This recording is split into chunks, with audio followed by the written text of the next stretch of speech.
Hi guys, it's Molly here, and today I'll be showing you guys my January wrap-up, and I read a total of 5 books. So the first book that I read is Zodiac by Rowena Russell, and I actually did a book review on my channel. I don't know if you've watched it or not. If you haven't, I'll link it down in the description box below so you can check it out.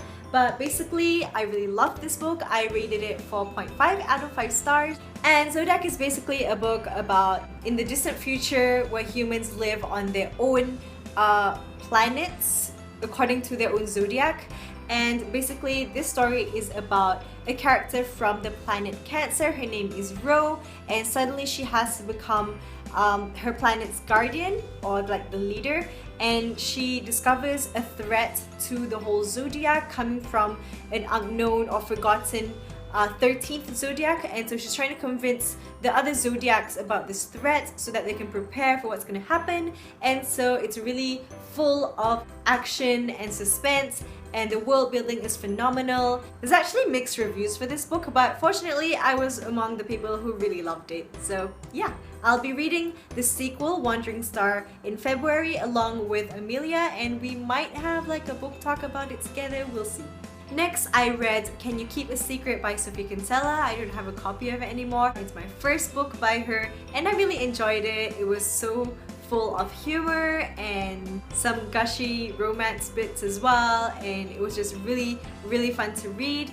I rated it about 4.3, I think, I can't remember. I'd highly recommend it for people who are looking for a nice, light, funny chick lit. And yeah, that one is about a girl in her 20s. She gets really freaked out when she's on airplanes, and suddenly one day there's a turbulence and she accidentally spills out all of her secrets to a stranger next to her. And then later on she discovers that that person is actually the boss of her company, and then that's when the story gets more interesting. I also did a book review for this book, and you can check it out in the description box below. I'll link it.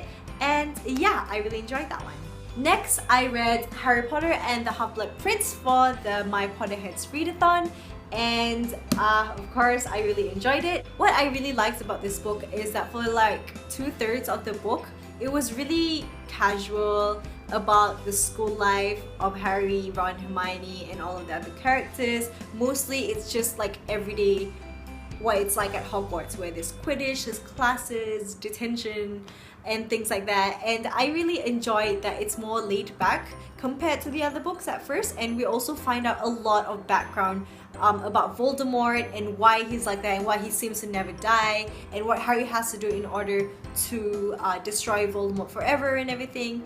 And I like that the last 200 pages were just so intense, so full of suspense and action, and that death at the end just really got me. I was really feeling it, and I was just really sad.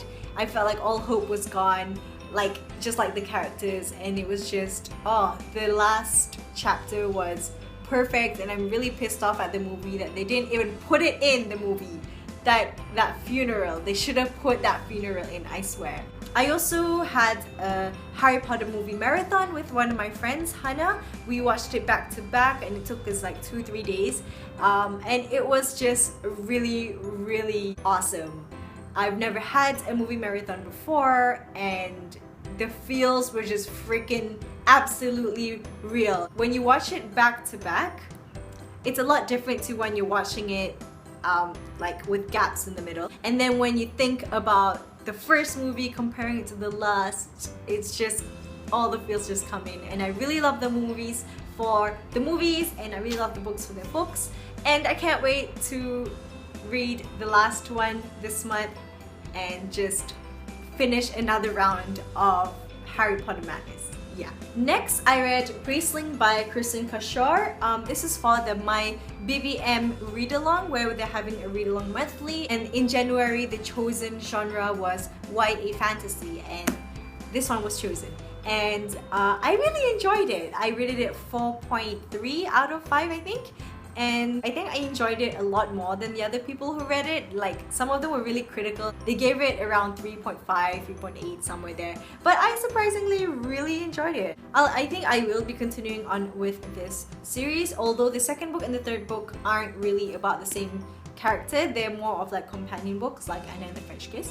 So Graceling is a high fantasy, and in this world there are rare individuals who possess a certain skill or power or something like that, and their colors, they sort of have different eye colors, and that's how you identify them. And so this one's about a girl named Katsa. Her grace is killing, so she's really skilled in the art of combat and killing, and she's actually the king's niece. And basically he sends her out to do all of his dirty work, and it's actually a lot more than that, but I don't want to ruin it for you, so you should read it if you're into fantasy. I really loved the romance, I really loved the plot and the characters, although the reason why I didn't give it like a 4.5 or 5 is because the start was excruciatingly slow. It took me a while to get into it, around 70 pages in. The writing was just not that nice, and so yeah, it just didn't do it for me at first, so I really had low expectations. And then when it started getting really good, even the writing really caught up, and the romance and the characters, and just I really loved it, and I can't wait to read the next one. I hope I can get my hands on it soon. Yeah. Also, me, Nabila and Kim, the curators for My Bibliomaniacs on Twitter, we did a live show for this book, and I'll link that in the description box below as well. Last but not least, I needed to read something really light and contemporary, and just, yeah.